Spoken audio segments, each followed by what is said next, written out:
The market doesn't know what keeps you up at night. It doesn't know when you want to retire, and it doesn't know how old you are. The simple truth is, the market doesn't care. But if you care, you've tuned into the right place. You're listening to Investor Resources, bringing clarity to the confusing world of finance. Here are your hosts of Investor Resources, Don Creech and Perry Sykes. I'm Don Creech. And I'm Perry Sykes, and welcome to the Investor Resources Podcast. So far this year, the strongest sector in the market has been energy. We need plenty of it, and we need plenty more than we have available at the present time if the AI revolution is going to have legs. I don't know how AI gets legs, except it's somebody's bound to invent some. I guess they'll have it with improved robotics. That's the robotics coming in there. That's right. That's how that's going to happen. Yeah. But AI, artificial intelligence, is not just a function of significantly advanced and more powerful semiconductor chips that are going to be in your cell phone and your computers and your dishwasher and your washing machine and your refrigerator and your automobile.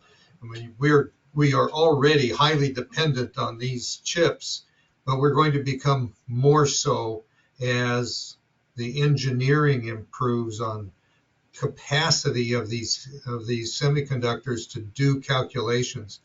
But the real demand is not going to be for the chips. It's going to be for the energy that provides the power for them to operate. And as frustrating as it may be for the administration, wind and solar will be inadequate to keep the AI revolution alive. We're going to require fossil fuel. Oh, shame on me. Fossil fuels. What are we going to do? And it's going to, the demand is going to ramp up very, very quickly. AI is driving a huge increase in the number of server farms are putting out there. Data farming now, you just have to have huge centers where you can put as much information as you can and have access to it all. And like you said, Don, all of those new chips that you're talking about all require electricity to run. And solar and wind are not reliable enough at this point to set up something like that. You're going to put billions of dollars into these gigantic server farms to hold all of this data that you're going to be using, at least parsing by AI to find some new outcomes with. You're going to need an absolutely rock solid, stable power supply to do that. That green energy can't do it yet. So, and it's not going to be able to do it, this decade probably. So we're going to be relying on what we have now, and the natural gas field says, hey, the cleanest, most economic way to do that is to produce electricity burning natural gas, and they are ramping up for a huge increase in demand.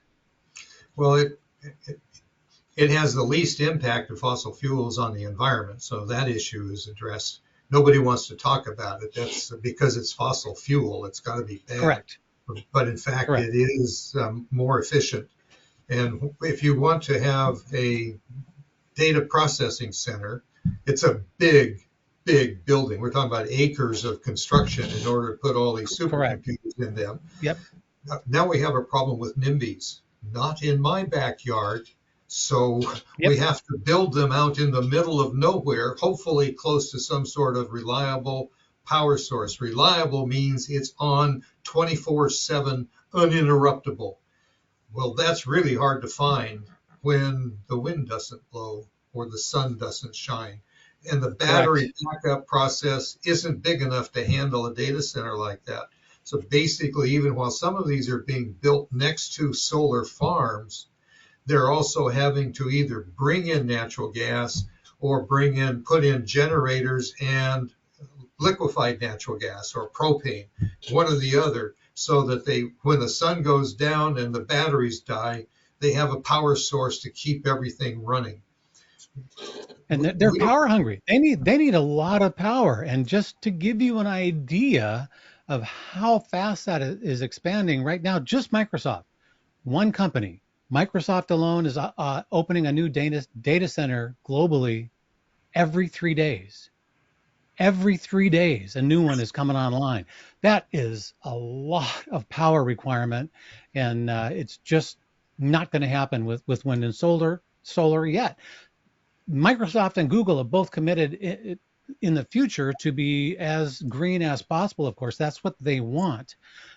But when you're opening a new data center every 3 days somewhere on the planet, you need reliable power today. And right now, that's coming from fossil fuel, not from solar and wind. So artificial intelligence is actually improving the efficiency of energy companies, whether it's Sure. natural gas or whether it is Standard Oil companies, not Standard Oil, the company, but the Standard Oil drilled out of the ground and broken into multiple products.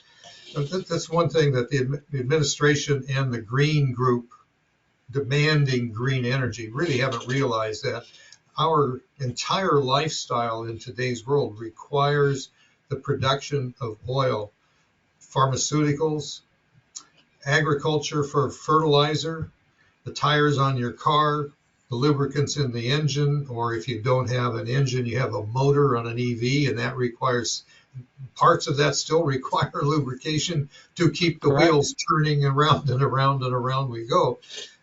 Clothing, we are so dependent on oil. If we stop production and put oil companies out of business, civilization would come to a screeching halt and people would change their mind rapidly.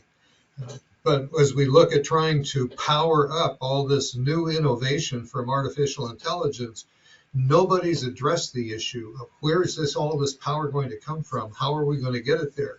The administration says they want to expand, they'd like to expand the economy. They think that in fact, they've committed billions of dollars to expand semiconductor production in our country, but they're doing absolutely the opposite with regard to the power that's necessary for the production of the chips, much less the application into our economy and our lifestyle.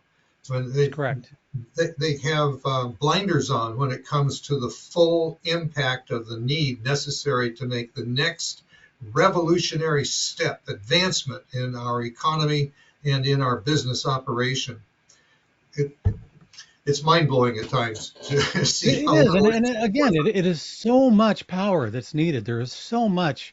The International Energy Agency estimates that by 2026, we're going to double the power required for data centers that we had in 2022, and just for data centers on the planet Earth, it's going to be about the same as the total energy consumption of Germany. So it's going to be a country unto itself, and it is growing fast. And you just can't, they want zero carbon energy as quickly as they can, but we're just not there yet. And our fastest growing data centers are in Virginia, and they say that the problem is that they need consistent power, and gas, liquid natural gas and natural gas are easily the most affordable and reliable option right now. You have to have that consistency of power flow. If the wind doesn't blow and you don't have power, you don't have a data center. So you can't use that. Gas-fired generation accounts for more than 40% of our power demand right now in the US. So that's something that we already have in place. We can expand it. There's 20 new gas-fired power plants coming online in 2024 and 2025. That's far more than they can do with solar and wind. So right now, that's going to be where that power is coming from. And the natural gas industry is saying, yes, all of the power players in this sector want green energy, and they're going to use it as soon as it's practical. It's just not that time yet. So natural gas is going to get the nod, and they're looking to be in very, very good shape demand-wise because of that. Well, big tech is obviously going to go down the stream with the green energy demand. And so you have companies like Yes. Amazon and Google that, if you listen to the CEOs, they say, we want to do this and be zero CO2 production. But what you just said is, how do we get there? Because it's not here yet. Yep. And Correct. our biggest inhibition or biggest restriction is the ability to get pipelines approved so we can get gas to where it needs to be. And that requires permits from the government. But when you think about that, a pipeline takes up a lot less land than a solar farm that would generate a single solar farm to generate enough power for the entire country of Germany, in the illustration you use, is Right. massive. So what do you want to Huge. do to the environment? Destroy the land to put in a solar farm, or a small strip of land to get a pipeline down where you can get the same job done? This is the Correct. conflict of values that we have in politics and in energy that will be resolved, and will be resolved by demand. You want this built and you want this product done. Well, if that's the case, I need natural gas in order to get it up and running. And if you can get me solar power later on, we'll convert. So the producers of green energy are saying, well, natural gas and oil, they're all going to be dead in 10 years. But that threat's been around for some time, and it's not any closer to reality than it was a decade ago.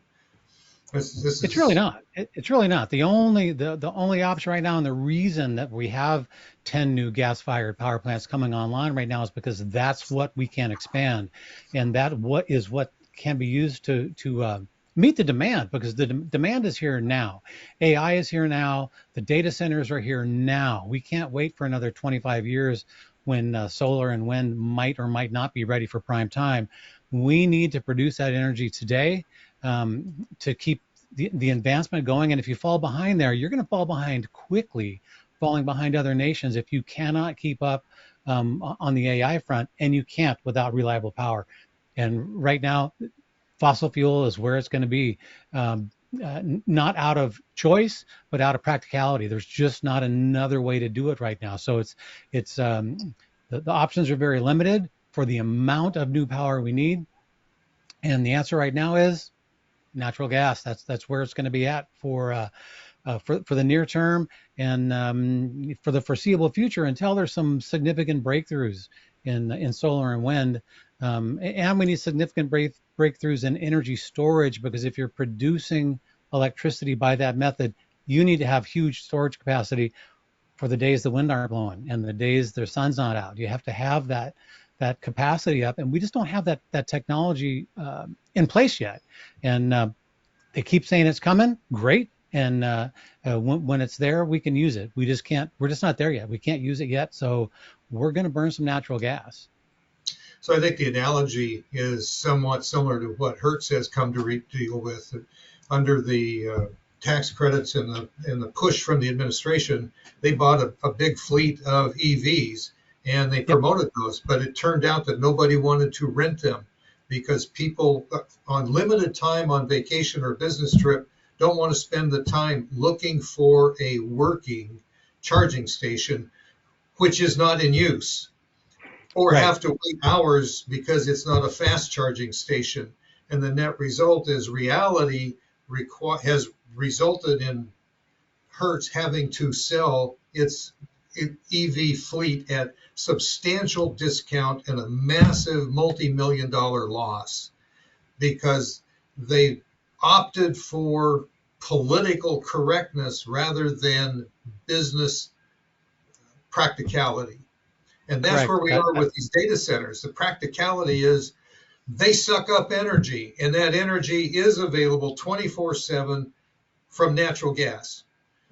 Every other choice is fine, but not prime time. That's what Hertz found out, took massive losses. And Amazon and Google, as much as they may tout, we're going to be carbon neutral with these plants, they're anywhere close to doing it. If they were doing that, they could not be building the one every 3 days and Correct. putting them Wouldn't online. happen. I mean, it just would Yep. not be happening.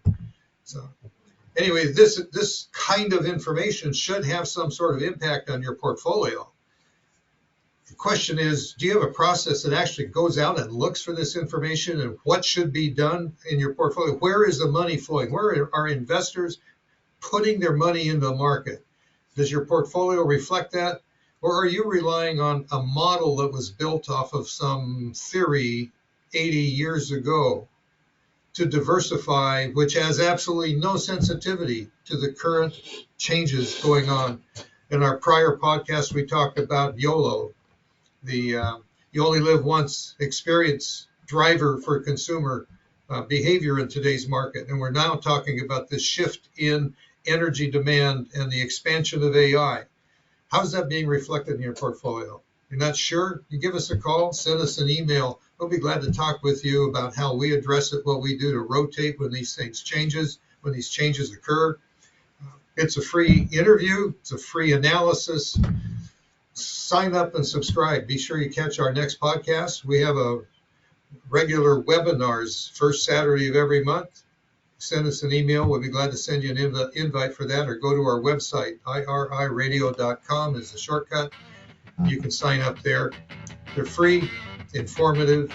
You'll get smarter with every one you watch. Have a great day.